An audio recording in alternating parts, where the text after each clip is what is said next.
berkata kepada Zovan, bergabunglah dengan pavilion Tianlong kami. Aku berjanji kamu akan mendapatkan perlakuan yang lebih baik dan kamu akan dijadikan ancestor.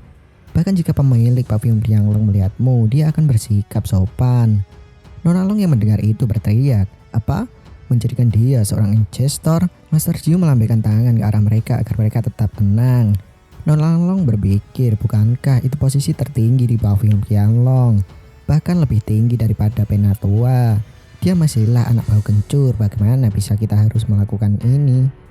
Sembari menyeruput teh, Zuo berpikir sesuai dugaanku, hasil ini sudah ku perkirakan ketika aku memulai pertarungan dengan keluarga Sun dan lembah Yoming. Dengan bakat untuk memasang dan menyusun array formasi tingkat 5 di kekaisaran ini, siapa yang tidak menginginkannya? Bahkan jika aku bertemu dengan kaisar akan memperlakukanku dengan hormat. Master Jiu berkata kepada saudara Zovan, bagaimana menurutmu? Zuo berkata, biarkan aku mengajukan beberapa persyaratan. Master Jiu berkata, tentu saja tidak masalah. Selama pavilion Tianlong dapat melakukannya, kamu dapat menyebutkan apapun. Sembari menunjuk ke arah Nona Long dengan senyuman liciknya, Zuo berkata, baiklah. Aku ingin meminta dia untuk membawakanku teh dan air, mencuci kakiku dan menghangatkan selimutku. Nona Long berteriak, jangan bermimpi. Nona Long yang nampak jengkel itu diperintahkan oleh master agar dirinya tetap tenang. Zuo berkata, aku hanya bercanda. Aku sudah punya nona besar di rumah, bagaimana mungkin aku harus menambahkan yang lainnya? Aku hanya menginginkan saudara dan saudariku di keluarga Luo hidup dengan damai. Master Jiu sembari berpikir, kondisinya bukan untuk dirinya sendiri, tetapi untuk keluarga Luo. Master Jiu lalu berkata, aku akan berjanji selama ada pavilion Tianlong, keluarga Luo akan tetap aman. Kamu dapat yakin bahwa semua generasinya akan aman. Jadi mulai sekarang kamu akan menjadi ancestor pavilion Tianlong kami. Aku akan memberitahu keluarga tentangmu. 3 hari kemudian aku akan membawamu ke markas keluarga. Zuo menyela dengan berkata, tunggu, aku tidak berjanji untuk menjadi seorang ancestor. Lalu Master Jiu berteriak, apa? Kamu tidak menerimanya, saudara Zuo. Apa kau ingin mempermainkanku? Zuo menjelaskan, jika Anda mengundang saya 1/4 jam yang lalu, saya akan setuju tanpa ragu. Dan kondisinya seperti apa yang baru saja Anda sebutkan. Master Jiu bertanya, lalu apa yang terjadi? Kenapa kamu menolaknya sekarang? Dengan tatapan tajam, Zuo menatap ke arah Nona Long dan berkata, Nona Long Nui, masih ingatkah apa yang kamu katakan sebelumnya? 10 tahun, sembari mengepalkan tangan menunjuk ke arah Nona Long, Zuo berteriak, dalam 10 tahun ke depan, aku akan membawa keluarga Luo dan berdiri di atas 7 keluarga kekaisaran. Zuo menengahinya dan langsung pergi meninggalkan mereka. Master Jiu berkata, Xiaoni, apa yang kamu katakan padanya sebelumnya? Nona Long lalu menjelaskan semua ceritanya. Setelah menjelaskan semua cerita itu, kini Master Jiu dengan berat hati berkata kepada Nona Long, aku sudah pernah memberitahumu, jangan pernah merendahkan, menyakiti dan mengungkapkan kekurangan seseorang. Kamu telah menghina dan mempermalukan keluarga Luo terlalu banyak. Tidak heran dia menolak dan sangat marah kepadamu. Longji berkata, tapi untuk memperhitungkan kata-kata terakhir yang dia sebutkan, itu tidak mungkin berhasil. Master Jiu berpikir jenak lalu berkata, keluarga Luo memiliki Zovan yang merupakan ahli strategi dan jenius tingkat 5. Bahkan jika tidak dapat mengejar reputasi 7 keluarga di masa depan, mereka akan menjadi yang terbaik di antara keluarga sekuler atau pemimpin dari sebuah aliansi. Sembari mengembuskan napas berat, Master Jiu berkata, aduh kalian sayang sekali. Kita hampir saja bisa memanggil seorang praktisi tingkat 5 sebagai ancestor. Kini kita diperlihatkan Zovan yang kembali ke kediamannya. Dia berpikir kesempatan yang sangat bagus untuk melindungi keluarga Luo dengan perlindungan pavilion Tianlong. Dengan cara ini, keterangan dan keamanan keluarga Luo akan terjamin. Namun dia kembali teringat dengan perkataan Nona Long. Dengan ekspresi kesalnya dia berasumsi, bermimpi. Hei, jika kamu tidak bisa bermimpi, kamu hanya bisa hidup dalam takdir. Dengan jalan iblis, aku akan pergi melawan langit. Semua takdir bisa diperjuangkan sendiri. Sekarang aku akan membantu keluarga Luo, bukan untuk menghilangkan sirip hati, tetapi aku akan menghilangkannya dengan jalan iblisku. Tidak ada yang mustahil di dunia ini. Jika langit menghentikanku, aku akan membunuhnya. Hidupku ditentukan oleh diriku sendiri dan bukan oleh takdir. Suatu hari aku akan membangun keluarga yang menyedihkan ini menjadi keluarga terkuat di dunia. Selama aku adalah kaisar sihir iblis Zuo Fan, tidak ada yang mustahil. Kini Zuo tiba di kediamannya. Nona Luo yang melihat kedatangan Zuo bertanya kepada Zuo Fan, apa yang Master Ziu inginkan darimu? Zuo mengatakan dia mengundangku untuk bergabung dengan Pavilion Qianlong. Nona Luo berkata selamat. Dibandingkan dengan keluarga Luo, Pavilion Qianlong lebih menjanjikan untuk masa depanmu. Zuo berjalan melewati Nona Luo sembari berkata, tenang saja, aku menolaknya. Hal itu tentu saja membuat mereka bertanya-tanya, kenapa Zuo menolak tawaran itu? Zuo mengatakan tidak ada alasan bagiku mengapa aku kembali ke keluarga ini. Sembari menatap Nona Luo, dia berkata, tidak peduli seberapa besar atau kecil keluarga Luo, pilihanku terserah padaku, jadi jangan ikut campur. Mulai sekarang aku adalah pembantu rumah tangga besar keluarga Luo, dan dalam 10 tahun aku akan membuat keluarga Luo melampaui Pavilion Qianlong. Kini diperlihatkan di malam hari, Zuo dengan baby bloodnya yang baru mengintai di kediaman Cai. Zuo berasumsi jadi mereka baru sadar mengenai penjaga keluarga Cai yang sudah kumusnahkan. Cairong dan putranya pasti akan menggigil ketakutan di tempat tidur. Lalu pandangan Zuo kini melihat seorang wanita di atas sebuah atap. Zuo berpikir tidak ada yang berani masuk ke wilayah ini dan mengawasi pavilion. Tapi orang ini berani menginjakkan kakinya di sana. Zuo kini mengikuti perginya wanita itu. Wanita itu tiba di sebuah ruangan dan di sana banyak orang yang menanti dirinya. Seseorang bertanya, Nona, bagaimana pengawasanmu? Perempuan itu berkata, Xiao Chu, cepat ambilkan pena dan kertas. Kalian lihat, ini adalah struktur dan halaman Pavilion Qianlong. Di sini, dan di sini ada banyak penjaga. Di 4 sudut ini terdapat 4 ahli seni bela diri yang kuat. Seseorang bertanya, Nona, ini adalah Qianlong. Bagaimana kita bisa menyerangnya? Melihat situasi ini, saya khawatir sebelum kita masuk, kita semua sudah mati. Wanita itu menjawab, jangan khawatir, saudaraku telah menghubungi orang-orang lembah Yaoming. Mereka semua akan memancing para penjaga pergi. Ketika itu terjadi, kita harus bergerak cepat masuk ke dalam, bunuh keluarga Luo dan tangkap Luo Yunxiang. Zuo yang mendengar itu cukup terkejut, dia berpikir dia bukan laki-laki, jadi apa yang dia lakukan dengan Nona?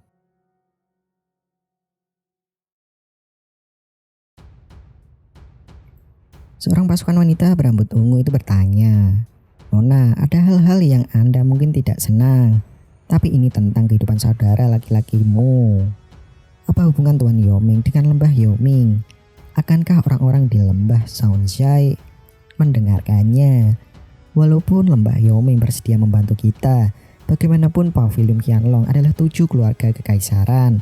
Setelah kita menyerang mereka, tidak ada gunanya lari walaupun sampai ke ujung bumi. Jika seperti itu, akankah lembah Yaoming menolong kita? Jika mereka mengabaikan kita dan meninggalkan kita, kita tentu saja akan mati. Wanita rambut ungu berkata, bagaimanapun kalian semua hanya takut mati. Sembari berteriak dengan tegas, dia mengatakan, apakah kalian tidak malu jika kalian mengatakan itu di depan Tuan Laoxai? Ini untuk menyembuhkan Laoxai. Apa kalian tidak ingin membalas hutang budi terhadap pemilik dan Tuan kita Laoxai? Cepat pergi dan bersiap semuanya, berjalan sesuai rencana semula tanpa ada yang keberatan. Seketika semangat para bawahan wanita itu kembali dan dengan tegas mereka mengatakan, baik Nona. Baby Zuo yang melihat itu berasumsi dengan beberapa kata dia berhasil menstabilkan mental para prajurit bawahnya. Baiklah, sekarang giliranku. Ketika wanita ungu berjalan, dia bertemu dengan seseorang wanita bernama Xiao Chu. Dia berkata, Nona sangat kuat, Nona benar-benar pemilik gunung angin hitam. Wanita ungu berkata, jika ayah angkat masih sehat dan kuat, dia jauh lebih hebat dibandingkan aku. Siapa yang di kelompok angin hitam yang tidak diyakinkan olehnya? Tidak dapat dipertanyakan lagi. Ciu mengatakan bagaimanapun mereka sangat yakin dengan Nona. Wanita ungu menjawab, Xiao Chu jangan menghiburku. Aku berharap setelah ini aku akan mendapatkan Hu Hongxiang. Dan itu dapat menyembuhkan ayah yang sedang terluka. Perlu kita ketahui, Hu Hongxiang atau Dragon Palm adalah harta dari keluarga Luo. Xiao Chu berkata, Nona sangat berbakti, keinginan itu pasti akan terwujud. Namun tiba-tiba seseorang berkata, gadis kecil, kewajiban dan berbakti adalah hal yang berbeda. Sontak suara itu membuat wanita ungu dan Xiao Chu terkejut. dan langsung menatap ke arah sumber suara tersebut. Rupanya nampak suara tersebut adalah Zuo Fan. Zuo Fan di sana tengah berdiri di sebuah jendela sembari berkata, "Siapa yang memberitahumu bahwa Hui Longxiang dapat menyembuhkan luka?" Wanita ungu berteriak, "Siapa kau?" Zuo menjawab, "Kamu tidak perlu panik, aku tidak akan melakukan apa-apa kepadamu. Aku hanya ingin mengundang kalian untuk datang kepadaku untuk menjelaskan beberapa hal." Wanita ungu sembari melindungi Jiu berkata, "Siapa kau?" Zuo berkata, "Oh ya, aku lupa memperkenalkan diri." Zuo memberi hormat sembari memperkenalkan dirinya adalah pembantu rumah tangga keluarga Zuo, Zuo Fan. Wanita ungu yang mendengar itu berkata, "Apa? Kau dari keluarga Luo?" Sembari menyiapkan sebuah teknik di tangannya, dia berkata, "Karena kau keluarga Luo, maka kau harus mati." Dengan tenang Zuo berkata, "Nine Heavy Chi, bela diri Ling Chi. Kekuatan seperti itu berguna untuk melawan seorang pada tahap penempaan tulang, tuanku. Sayang sekali kamu harus bertemu denganku hari ini karena aku punya kekuatan Bloody Baby ini." Zuo lalu menyelancarkan Bloody Baby miliknya dan masuk ke dalam tubuh wanita ungu itu. Wanita ungu yang sekarang tiba-tiba di hadapan Zuo langsung membeku dan tidak bisa bergerak. Wanita ungu dengan tubuhnya yang bergetar berkata, "Apa yang kau lakukan kepadaku?" Zuo berkata, "Tidak ada, aku hanya mengendalikan tubuhmu." Sembari berjalan dan mengangkat wanita ungu, Zuo berkata, "Sekarang kamu harus ikut denganku." Melihat nona ungu yang dibawa Zuo, Xiao Qiu berteriak memanggilnya. Zuo yang mendengar itu mengatakan bahwa melupakan satu orang. Zuo kini membawa kedua wanita itu di kediamannya. Para penjaga yang melihat itu dengan senyum nakal berkata, "Pembantu Zuo, kau terlihat bekerja keras tadi malam." Nona Long yang melihat itu berkata, "Semua pria sama saja." Kini Zuo meletakkan kedua wanita itu. Wanita ungu yang mencoba menggerakkan tubuhnya itu menyadari jika dirinya sekarang sudah dapat bergerak. Melihat kesempatan itu, wanita ungu langsung mengambil sebilah pisau dan melesat ke arah Zuo. Namun ketika di hadapan Zuo, dengan mudah Zuo menghindari serangan itu dan mengambil pisaunya. Karena wanita ungu itu kini tidak bisa bergerak lagi. Zuo berkata, "Keterampilan yang bagus, tapi itu tidak ada gunanya di hadapanku. Aku membawa kalian ke sini hanya untuk mengajukan beberapa pertanyaan. Tidak ada niat jahat. Jika kalian menjawab pertanyaanku dengan jujur, aku akan membiarkan kalian pergi nanti. Dan juga lebih baik kamu tidak menunjukkan senjata seperti ini di depanku. Ngomong-ngomong, kamu tidak memiliki sesuatu yang berbahaya tersembunyi di pakaianmu kan? Aku akan melepaskan dan memeriksanya." Wanita ungu itu berteriak, "Hah, apa kau berani?" Zuo mendekatkan wajahnya dan berkata, "Aku tidak berani, tapi itu tergantung padamu. Siapa kau? Apa yang kau lakukan di kota Fang ini?" Wanita ungu itu memalingkan mukanya dan menghiraukan pertanyaan dari Zuo. Zuo lalu merobek lengan baju wanita itu. Xiao Qiu yang melihat itu berteriak, "Dasar orang jahat, kamu berani bersikap kasar kepada nona kami." Dan dengan tatapan tajam, Zuo menanyakan kembali pertanyaannya. Wanita ungu masih tidak mau menjawab, lalu Zuo merobek kembali pakaian wanita ungu. Zuo mengulangi kembali pertanyaan kepada wanita ungu itu. Kini dia mau mengatakan bahwa dirinya adalah anak angkat dari pemilik kelompok Gunung Angin Hitam, Lei Yuting. "Aku datang ke kota ini untuk menyingkirkan keluarga Luomu." Zuo bertanya, "Bagaimana cara menyingkirkannya?" Lei Yu menjawab, "Lembah Yoming akan memancing Pavilion Qianglong dan kami akan mengambil kesempatan untuk menyerang." Zuo bertanya, "Apa hubunganmu dengan lembah Yoming? Apa manfaatnya bagi mereka?" "Bagaimana kau bisa berhubungan dengan lembah Yoming? Siapa yang mengontrol situasinya?" Lei Yu menjawab dirinya tidak tahu. Zuo kini merobek pakaian Lei Yu yang hanya menyisakan bagian dalamnya saja. Zuo mengatakan, "Kau sangat cantik dan ini kesempatan terakhirmu untuk mempertahankan martabatmu. Jika kau tidak menjawab lagi, aku akan menyerahkanmu pada lusinan pria lapar di luar." Lei Yu berteriak, "Bajingan." Zuo mengancam, "Cepat jawab, akan kuhitung sampai 3. 1, 2. Baiklah, jika itu maumu."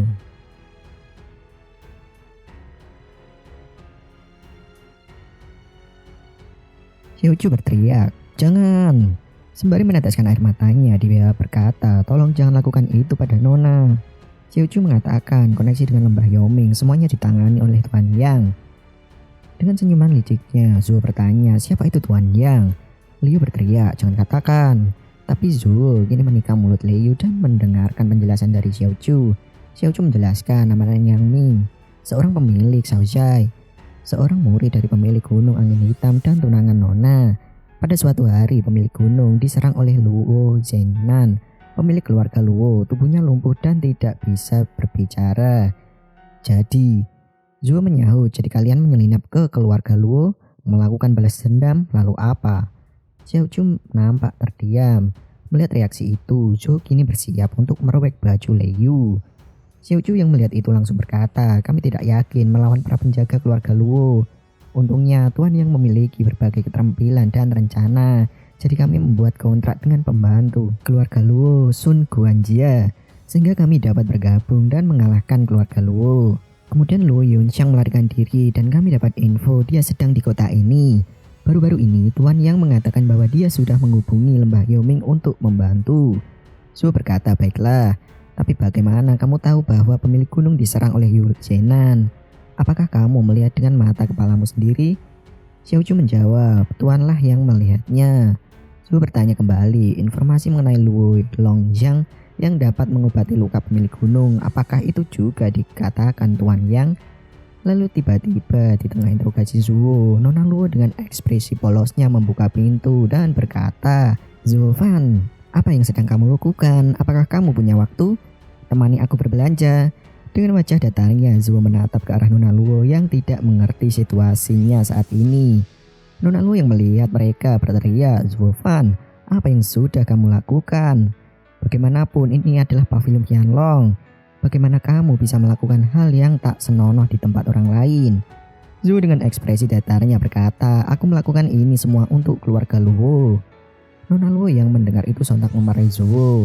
Untuk keluarga Luo katamu? Kamu membawa pulang 2 orang wanita ke rumah ini dan kamu katakan ini untuk keluarga Luo. Apakah kamu tidak ingin menjadi kuat? Bukankah kamu mengatakan dan berjanji padaku akan membawa keluarga Luo melampaui 7 keluarga kekaisaran? Kenapa kamu bisa melakukan ini? Zufan yang mendengarkan omelan kecemburuan Nona Luo itu berpikir, bukanlah dia biasanya selalu bermartabat dan mempunyai pikiran tenang serta dewasa. Kenapa dia sekarang bereaksi berlebihan seperti ini? Zuo kini menjelaskan jika Nona tahu siapa mereka, Nona pasti tidak akan mengatakan itu.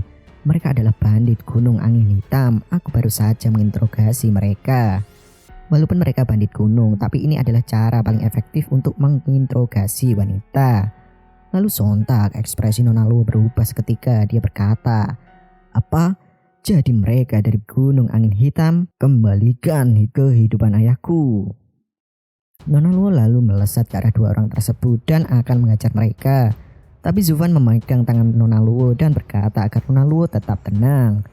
Zuo berkata, aku pikir masalah gunung angin hitam dan keluarga Luo tidak sederhana itu. Ada sesuatu yang tidak beres. Mungkin ini semua perbuatan lembah Yoming dari 7 keluarga kekaisaran. Mereka yang mendengar perkataan itu tentu cukup terkejut. Zuo kembali berkata, apakah itu keluarga Luo atau gunung angin hitam? Di mata 7 keluarga kekaisaran mereka hanya semut, tapi mengapa mereka harus melakukan hal semacam ini? Aku tidak bisa mengetahui alasannya. Zuan kini memberi hormat sembari berkata, Nona Lei, ini mungkin permintaan yang tidak masuk akal, tapi aku ingin kamu membawaku ke gunung angin hitam. Aku ingin lebih tahu seperti apa masalah yang terjadi saat ini sebenarnya. Leiyu berkata, apa kau ingin membawamu ke gunung angin hitam kami? Itu tidak mungkin. Sembari menatap ke Nona Luo, Zuo berkata, Nona, tolong berikan padaku Hui Longjiang. Nona Luo memberikan itu kepada Zuo sembari berkata, apa yang kamu ingin lakukan dengan ini? Zuo menyodorkan kepada Leiyu dan berkata, Nona Lei, ini adalah Hui Longjiang yang kamu inginkan, tapi ini adalah hanyalah seni bela diri spiritual biasa, tidak bisa menyembuhkan pemilik gunungmu. Aku hanya memintamu untuk membawaku ke gunung angin hitam untuk mencari tahu kebenarannya. Mungkin Yang Ming telah menipumu. Kalau tidak, baik keluarga Luo atau gunung angin hitam akan hancur oleh kekejaman 7 keluarga kekaisaran. Xiao Yu berkata, Tuan Yang Ming adalah pria yang baik dan dia tidak mungkin menipu kita. Zuan berkata, Yang Ming dapat dengan mudah meminta para pembantu keluarga Luo yang telah mengabdi selama beberapa dekade untuk memberontak. Dan dia dengan mudah dapat mengatur serta membuat koneksi dengan lembah Yoming yang merupakan 7 keluarga kekaisaran. Nona Lei, kamu adalah tunangannya, apakah kamu benar-benar mengetahui tentangnya? Leiyu berkata, baiklah, aku akan membawamu ke sana. Zuo membalas, ngomong-ngomong sebelum itu Nona Lei sebaiknya kamu memakai sesuatu dulu. Lei lalu berteriak, keluar. Zuo berkata, Nona Lei lebih baik lain kali tidak memakai pakaian yang terbuka seperti itu. Keesokan harinya, kini Shin memperlihatkan Zuo dan Nona Leiyu yang sedang berjalan di tengah hutan. Leiyu berkata, Zofan, kamu lebih baik jujur. Jika kamu memiliki niat buruk kepada angin hitam, aku tidak akan membiarkanmu pergi. Zuo yang terlihat menyamar sebagai kakek tua berkata, hehehe, Nona Lei terlalu waspada. Kakek tua ini datang untuk menemukan kebenaran. Dan apa yang aku bisa lakukan sendirian? Leiyu berkata, dan jika kamu menyakiti Xiao Qiu, aku tidak akan membiarkanmu. Zuo berkata, tenang saja, aku telah menjamin keselamatannya, jadi dia akan baik-baik saja dan ini juga sesuatu yang bagus untukmu. Leiyu berkata, bagus untukku? Zuo menjawab, begitulah. Lalu mereka tiba-tiba dihadang oleh seseorang yang menyodorkan sebilah pedang dan bertanya, siapa kalian? Ketika orang tersebut melihat lebih dekat, orang tersebut langsung memberi hormat kepada Nona Leiyu. Dia berkata, oh ternyata Nona sudah kembali, saya tidak tahu. Seharusnya Nona ada di kota Fang. Leiyu berkata, aku kembali karena ada sesuatu yang harus dilakukan di sini. Leiyu lalu melanjutkan perjalanannya. Zuo yang melihat itu berkata, dia pasti bawaan Yang Ming. Ini adalah hal yang sangat rahasia bagimu untuk menjalankan misi. Bagaimana seorang penjaga biasa bisa mengetahuinya? Lihat saja, Yang Ming akan langsung datang menemui kita ketika kita menaiki gunung ini. Lalu dari balik pohon muncul seorang pria. Dia berkata, saudara Yuting, kamu seharusnya ada di kota Feng. Kenapa kamu tiba-tiba datang ke sini?